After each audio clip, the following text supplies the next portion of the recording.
Welcome to another Cannaconvo episode of Cannabis Last Week, brought to you by Global Cannabis Times.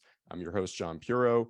Now, before we get to a very exciting interview, I want to note that my opinions, any opinions I express during this episode are my own and not those of my law firm, Zuber Lawler. And I always like to do a little prayer to the video chat gods. So, Peter, join me. May our Wi-Fi connections be sturdy, all dogs and children remain quiet, and may Amazon Prime another time. Amen. I'm not as confident with that, John. So we'll see what happens. Yeah, but thanks only for one way having to me. find out. Yeah, so so I have the pleasure of introducing Peter Caldini, the CEO of Acreage Holdings. Peter, thank you for taking the time out of your very busy schedule to join me for this. And also, congratulations are in order in terms of your opening sales in Connecticut just a couple of days ago. Yeah, thank you, John. It's a pleasure being here, and thank you very much for what's going on in Connecticut. We're very excited about the opening in that state, and we see a lot of opportunities in that market.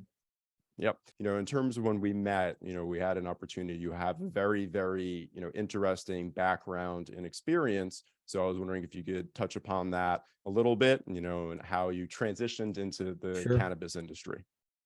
Yeah. So, my background, it's, 20 plus years. I hate to throw out the specific numbers because then it makes me, makes me sound older, but over 20 years of experience in the consumer healthcare space with companies like Pfizer, Bayer, Wyeth. I actually started off my career in brand management at Unilever, so in consumer packaged goods. And when I say consumer healthcare, it's more the over-the-counter type of products, the non-prescription. So like the brands like Advil, Centrum, type of products so it's somewhat CPG, but does have a very strong regulatory bent to it. And, I had a number of commercial roles. I ran my last role at Pfizer. I ran North America. And then prior to that, I ran Europe, but been a general manager in a number of countries around the world. So a lot of experience building brands, building organizations in very regulated environments. And I think most importantly, a lot of experience in doing turnarounds in a corporate environment. So, I think in some respects, as it relates getting to cannabis and specific to Acreage, that was pretty, came in handy, considering where the organization was at that time.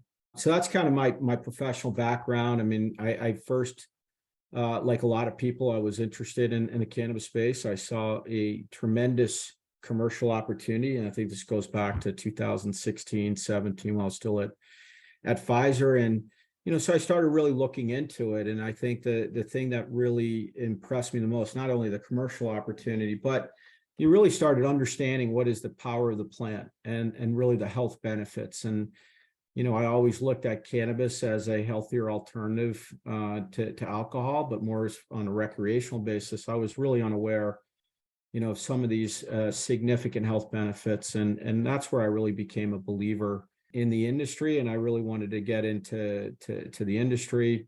I first did a SPAC in 2019, looking at federally legal businesses, which were primarily in Canada. We ended up doing a qualifying transaction outside the cannabis space. We couldn't see, a quality transaction. And that's when I got approached by Acreage in really the end of 2020. And it was just kind of, in that period where we had a lot of challenges and there was it's going concern. And so over the last 2 years, in particular in 2021, we spent a lot of time turning around the business. And I think we really solidified it. I think we put ourselves in a very good position in the industry. Got it. Thank you. Actually, one of the things I covered in the podcast that you touched upon in terms of, the medical benefits, which I still think that we're the tip of the iceberg in terms of seeing what it can do, having lost decades of research and really only touching upon so far a couple cannabinoids for medical benefits with very, very promising results right now. I actually just covered that. I think there are more studies last year than there have ever been in any year, and NIH itself is calling for research and studies with respect to different cannabinoids and applications, things like cancer. You're a true believer, as I like to, call them, and it's obviously a very, very exciting element of this field that has the capacity to do a lot of good. So, I mean, I think, as you said, with your experience, it came down to CPG, and, a lot of it was focused there. So I guess, I mean, would you say that a lot of it, CPG in a regulatory environment? So it, I guess, made a lot of sense that you're able to kind of apply all of this knowledge to what, in a lot Yeah. of respects, is a similar, industry ultimately. Yeah. Yeah, I think it's actually even a lot more than that. I mean, one, dealing with the regulated, the regulations, which is very complex. But I think there's other factors for me that I think were very relevant. One is that it's a state by state model, right? And so a lot of the experiences I had running Europe and running other regions where you are operating a business unit that crosses multiple geographies. And the reality of it is, we call this the United States, but in cannabis, it's just a bunch of states, right? And there's nothing united about it. So I think as a leader, it puts a lot of pressure in terms of how you operate in that framework. It's really critical around portfolio strategy, identifying what do you centralize to drive synergies, where do you decentralize to drive, making sure you meet the demands of the local market. So, that complexity of managing across multiple states. Also in my career, which was very applicable, I worked in a lot of emerging markets, and this is emerging market on steroids in some respects. I mean, you see the life cycle almost in one 12-month period. So I think the experience working in markets where it's very volatile and how do you manage in that environment was also very beneficial for me. And the last thing I mentioned earlier, I did a lot of turnarounds, and that was very critical, coming into the Acreage role. And I was able to apply a lot of those skills. And from an operating standpoint, clearly there's a lot of challenges and a lot of frustrations, but it really tests you as a manager, as a leader, in all your skills, because it is a very complex business, probably the most complex that I've operated in my entire career. And I think that, to me, makes it the most exciting. Yes, I like to say there's never a dull moment in this industry. No, there's no dull moment. So I got to say, there's some couple days, maybe a couple days a month I could use a dull, moment, but that definitely cannabis doesn't afford you that. Nope. Because, the regulations are constantly shifting, there are new markets coming on. So, speaking of it, in terms of Acreage, I think the audience could be familiar with some of the, markets and states that you operate in, but I'm curious to know your, thoughts in terms of which are really, core states for Acreage at the moment. We did a real right sizing of our footprint to get back to profitability, right sizing footprint, right sizing our structure, and then also really prioritizing. And really where we netted out, as we identified different states, there's two things you look at. It's like, what's the market opportunity, which is fairly easy to do, but then it's what's your ability to be successful in those states. So we made a lot of tough decisions, which you do anytime you do a portfolio strategy. So, for example, we divested Florida, very attractive state. We didn't have the right to win or the ability to win.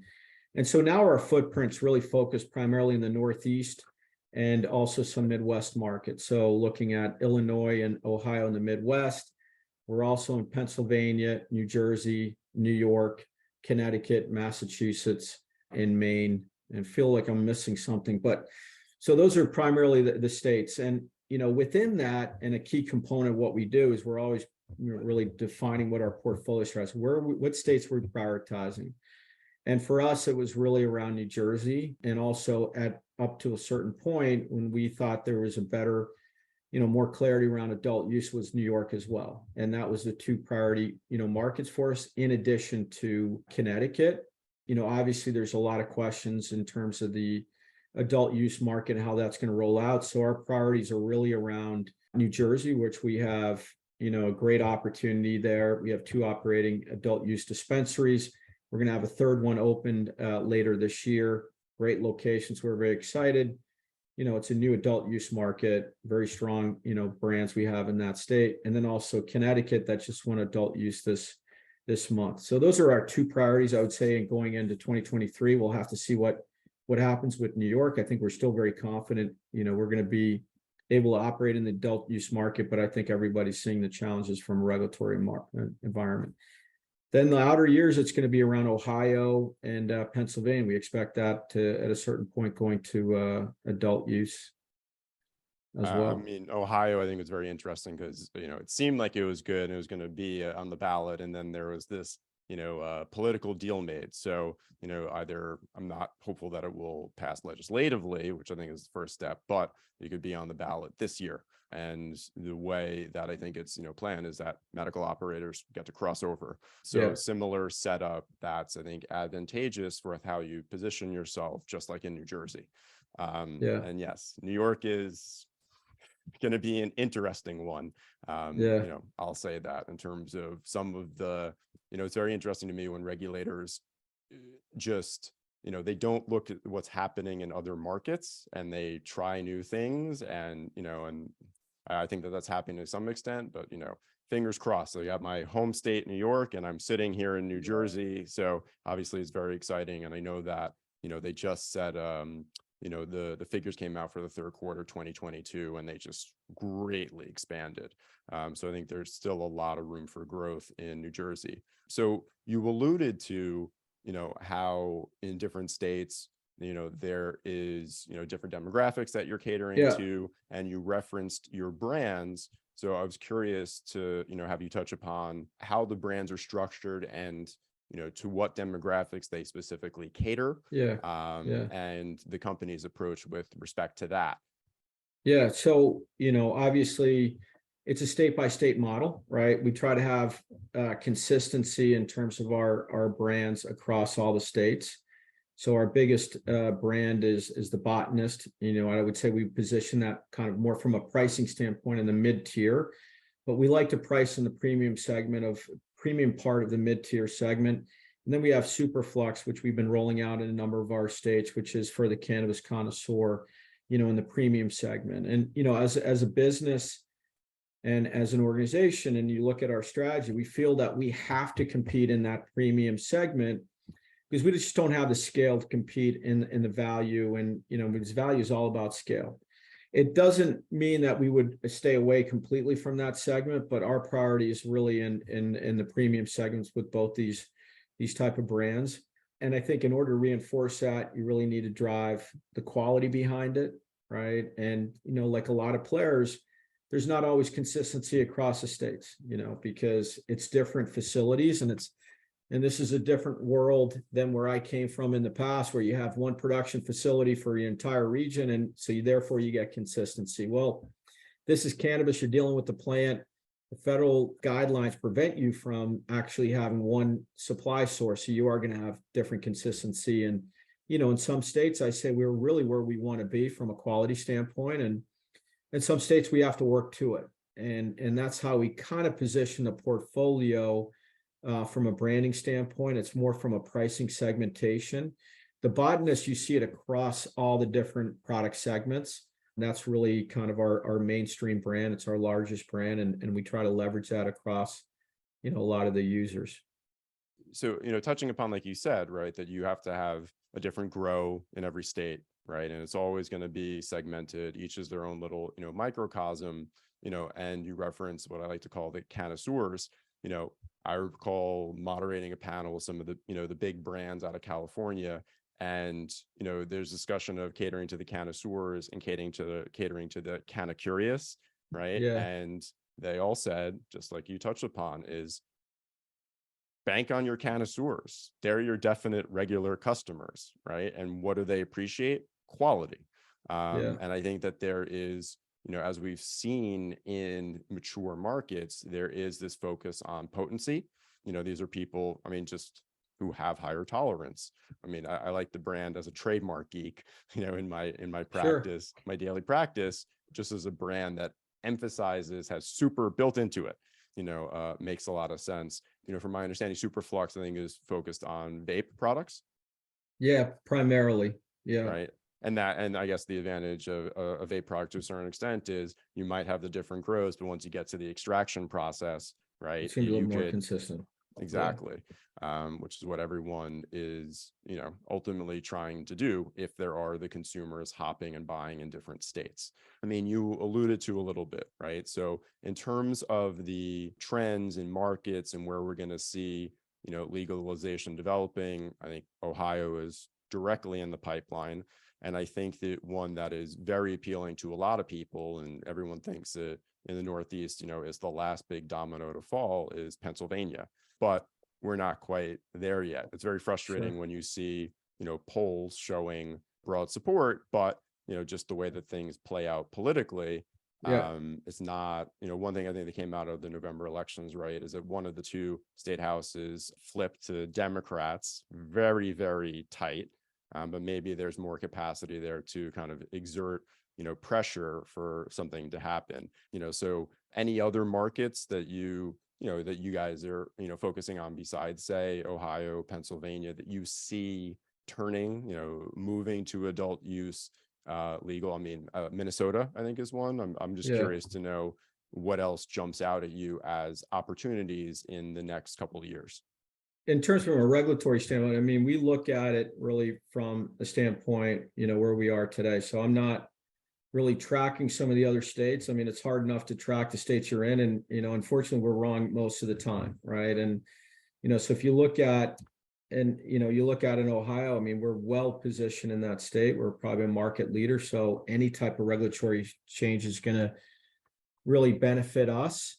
And then Pennsylvania, we have a very high quality brand. We're not, fully vertically integrated, but that's a great market for us. And, the way we try to manage this from an operating standpoint is you really try not to predict what's going to happen, from a regulatory. I mean, one thing, having worked in regulated businesses around the world, one thing is a guarantee: it never happens when you think it will, and it's usually later, right? So what is critical for us is that we don't make any assumptions around these changes, and making sure that we are successful within the regulatory environment that exists today. And the reality of it, when there is a change, it's not that difficult to adapt. But what you have to prevent is building out for something that might happen or might not happen, and then you're not successful for what it is today. And I think that's how we kind of approach it from a regulatory standpoint. We need to make sure we're successful for what the market is today, and start thinking through what it could look like. But really, our focus is on the regulatory environment at this moment. You alluded to something in terms of things will take longer than you expect or hope. Yeah. And, one thing I think that was unfortunately a little bit disappointing with how things played out at the tail end of 2022 was it looked like maybe we'd have, look, obviously the research bill, a federal bill passing is huge, touchstone and milestone. But it seemed like there was some potential for safe banking in some form passing. It didn't happen, so I'm always curious, right, when talking to informed parties such as yourself. I like to, call it tokerdamus. So I'm kind of curious to know your thoughts to some extent now with, Congress shifting. When do you think we might see some of this incremental, progress on the federal level? Or even when you think, how far down the road are we from possibly seeing broader federal reform? I mean, I don't know. Disclaimer. I don't know, John, because I'll tell you, I was one of the people that I was convinced SAFE was going to pass. And it's almost like you get to the point where I don't know what prediction is viable, and almost taking with the mindset, hey, don't expect anything for the next couple of months. And I'm not sure that's an accurate prediction in itself, but it's more, hey, this is how we have to think of things. And if you've been disappointed so many times, and especially with SAFE, I think we were all convinced that this was going to go through. I mean, it was almost like a no-brainer. Well, guess what? It didn't happen. And, it's certainly going to create a much more challenging environment for a lot of the operators. And because it really has created a situation where it's, a lot less capital in the market, and it's going to be a real, challenging 2023 because of it. And, that's where our kind of focus is. I don't want to make any predictions on what's going to happen, and because I can assure you I'm going to be wrong. And I have almost like no confidence in what is, what we're hearing, what's coming out of Washington. And so we continue to plug away, and, based on what exists today. I agree. I was hopeful, and I always, lots of puns there in terms of safe banking when they're going to end in the HOPE Act, it seemed. And, Cory Booker's pivot seemed so promising. And then it was just, kind of unexpectedly, Mitch McConnell, kind of caught wind of this and was just like, nope. Yeah, no way. And so, that was certainly kind of disappointing. So, agreed. Federal is just kind of, hard to, predict in general. One thing I think that is going to be interesting on the, the federal level is, the Farm Bill is due to be renewed in 2023. And, one thing that certainly is, an interesting impact on the industry are these Delta 8 products, these hemp-derived cannabinoids. I do believe that, that's going to be addressed to some extent in the newest Farm Bill, because there was, proposed bill, the Hemp Advancement Act, that could get put in there. It might not, totally do it. So, I mean, I'm curious to know your thoughts in terms of, the impact sometimes of these hemp-derived cannabinoid products that are, out there, and to some extent competitors with different parameters. Just curious, any of your thoughts. I think listen, I think it's a significant impact, and and I think it varies by state, but in general across the country, I mean, I think it's they operate with a different set of regulations, and I think in a lot of respects, it's a lot riskier what they're doing, and it also has a potential negative consequence, not just for our business, but for the industry, the cannabis industry as a whole. I mean, we're very, well regulated. I think in all the states, it's pretty clear based on the testing what the, the consumers and the patients are getting. And then you have this other industry that is actually shipping across state lines, across to all consumers. And it's really not only taking, business away from, people that are trying to do it the right way, but there's also a lot of questions regarding the quality of those products, and it's not properly regulated. So, from a business standpoint, I think it creates a significant risk, but I think also more importantly, I think it's from a health and quality standpoint, it's even more detrimental. And I think it's important there is a set of regulations around it. And hopefully there'll at least be some movement on the FDA. I think they're, saying now in terms of even CBD, finally, seeing something post, Farm Bill. But, I think one of the interesting things is, in terms of the industry, recall like the vaping crisis, a couple, years ago now. And, you touch upon it. When that happened, there's this thought that this is, I think a knee-jerk reaction that this is, negative for the industry. Oh, something bad is happening in relation to cannabis. But it always ends up being an argument for the regulated market, because you could say, just as with these hemp-derived cannabinoids, psychoactive products, they're unregulated. We are in the most regulated market that there is. The quality, right? None of the products that are causing issues that are getting flagged by the FDA or CDC are regulated ones. So I think that's, and the other thing is, the market. But we tend to pay the consequence for it, right? I mean, it's all, like you said, it's all grouped together, and whether it's, a lot of it's perception, whether it's consumer and patient perception, but I think it creates challenges for all of us. Yeah. Because what I think that touches upon is, what is the industry doing in general? It's trying to fight the stigma, that built up over, decades of, illegality, and we're chipping away at it as an industry, state by state, product by product. And so I'm curious to know, some of the things like, that we're seeing new in the industry are, say, on-site consumption is a new model, right? That it's almost going to, develop in a way, obviously every state is different, but, similar to alcohol in a bar. And also, the idea of different products, different doses. I'm curious to know what you think in terms of what are going to be some of these, significant steps or, items that are going to help, fight this stigma in a big way. I mean, is New York, turning going to be something big? Because besides being the financial capital of the world, it's also, the advertising. This is where Madison Avenue is. So, what do you think in terms of, where are we going to chip away at, the stigma as an industry, and, for Acreage, in particular? I think the stigma is chipping away, like you said, every day, every year. I think, even looking at the industry today and people's perception around the industry is a lot different than 3 years ago or even 4 years ago. I mean, sometimes back then when I was going into cannabis, it's like, oh my God, like, what's wrong with you? Like I can't believe you're doing it. Now it's like, oh, that's pretty cool. And I think people in general are a lot more open to it. And I think a lot of that's going to happen as more and more states open up and people realize, hey, this is okay. And it's regulated and it's not going to create all these issues that, a lot of people are concerned about. And I think, so for me, part is just over time, as more and more states open up, I think it's going to start changing the perception.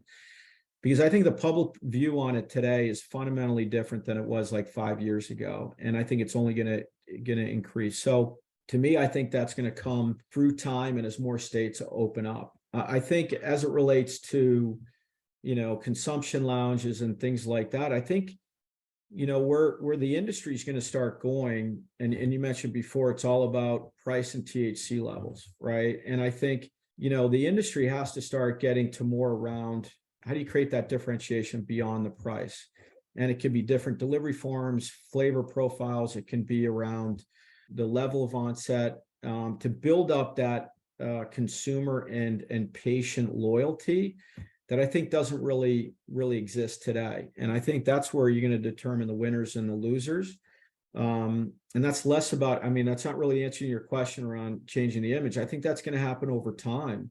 But I think what's going to be very critical is the players start creating more differentiation, which you see in other categories, which is very normal when it becomes very competitive, that I don't think really exists today. We all talk about these brands and, we have a great brand, but, relative to other industries, nobody knows it. And even the California brands, it's this same things like, yeah, if you're an expert in this industry, yeah, I might know it, but they're not well-established brands. I think everything is in the infancy, and that's where we're going to really start to build up and create that differentiation. And you have a capability, this built-in capability to have your brands in any state that you're in, right? Because you're operating your own stores. And, I think that, while there had been that first, phase of some of these celebrity brands, partnering with MSOs, that's kind of, moved away from that to some extent, right? Yeah. And it's more, your own brands connecting with consumers, that they're familiar with it. Just in terms of one last thing, kind of touch upon that, I think also impacts the industry certainly and ties into price and products is, thoughts on like, how do we, the illicit market in every single state. And we're talking about New York, we're talking about a very, very established, illicit market. I'm just, how ultimately, right, do we get to the point where people are, I think I saw a poll that showed in Canada, finally, there's kind of progress being made, percentage point, how do we get to that point where really people are going in and they are getting their products in the regulated market versus, what they have been doing while things have been, illegal in their state? Listen, I think it's a couple of things. One, the regulators got to take action to the illicit market, right? Right now there's really no action, and I think they're actually fueling that market opportunity, and I think that's something that really needs to be addressed. And the second thing is, because of the tax structure, here they're missing out on the taxes because it's illicit, and then they tax us, which makes we're not competitive to these players. So I think it's really addressing two things. They really have to start taking action, which I think can help really drive more taxable revenue, but then also make us a little bit more competitive. Our tax 280E is just putting us in an incredible disadvantage from an operating standpoint, but also in order to compete against the illicit market. So I think it's those two things that really have to change in order to address that. And I think if you talk to, you hear that from all the MSOs, all the leadership. This is a real challenge. It's something that needs to be addressed. And,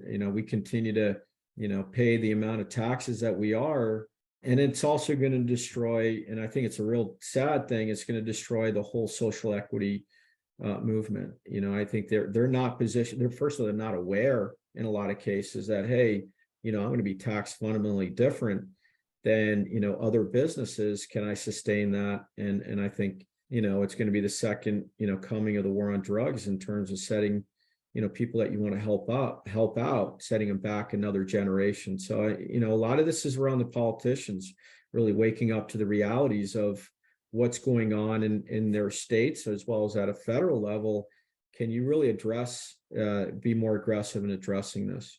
Yep. Yeah. Right. We need the tax help and we need the crackdown on illicit. And it's, one thing I think that's, we see in every state is a lot of times, because it takes time to set up the adult use market when you legalize it, but decriminalization happens earlier, for social equity reasons. There is this gap period between decriminalization and, the rollout of legalization. It's really, frankly, a lot better when, there's active crossover from, medical, frequently you guys, to kind of minimize that period, because otherwise it's just opportunity for the illicit market to continue growing. So I think that we are going to wrap up. I was just curious to know if there are any, final thoughts that you, wanted to share before we close. No, I mean, first off, John, thanks for the time. It's a pleasure to be here. I think as an industry, we're on a very exciting journey. I think, I believe strongly that, we're providing a lot of value and benefits to patients and consumers, and that's why I'm in the industry. Clearly, we're going to be going in 2023 a little bit of a rough patch because of some of the safe banking, and I think in some respects it's probably needed to wean out the industry, but this is it's only going to be going up, and it's exciting to be a part of it. And as Acreage, we're well positioned to take advantage of these market opportunities, and specifically in the states that we operate. So it's going to be a very exciting time for Acreage, and we're looking forward to as the industry continues to evolve. Yep, agreed. All right, and it's always, I feel like ultimately we show to be on the winning side of the war. It's just those little kind of, battles. And as I'm a big fan of my puns on my podcast. It's, instead of progress bit by bit, it's progress hit by hit. So, right. So thank you, Peter, for taking the time to join. And I'm sure everyone, in the audience is really going to enjoy listening in to, the insights that you shared. So thank you. Thanks a lot, Jonathan.